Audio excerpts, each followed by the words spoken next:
Opel Astra 1.7-იანი დიზელი ეკოფლექსი აინტერესებს ვასოს. მადლობა ვასო დონაციისთვის. თუ შენც გინდა მსგავს ფორმატში დამისვა შეკითხვა, ქისაჯის ლინკი აქაა. არხის გამოწერა არ დაგავიწყდეთ.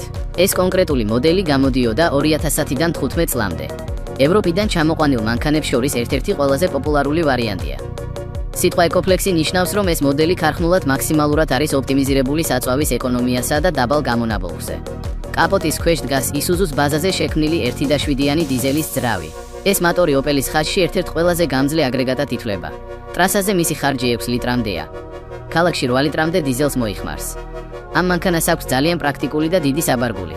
ასტრაჯის პერედოკი მყარია და გამძლე. სალონის ხარისხი და ხმის იზოლაცია თავის კლასში ერთ-ერთი საუკეთესოა. პანელი რბილია, მგზავრობა კი საკმაოდ კომფორტული. ყველაზე დიდი თავის ტკივილია DPF ფილტრი და ეგეერი. თუ მანქანით ძირითადად ქალაქში, მოკლე მანძილებზე და დაბალი სიჩქარით ივლით, DPF ფილტრის გაჭედვის შანსი დიდია. ჩვენს რეალობაში მფლობელების უმრავლესობა ამ ფილტრს ფიზიკურად და პროგრამულად აუქმებს. მეორე სუსტი, წერტილი საწვავის სისტემა და საწვავის ხარისხია. ეს ძრავი ვერ იტანს უხარისხო დიზელს.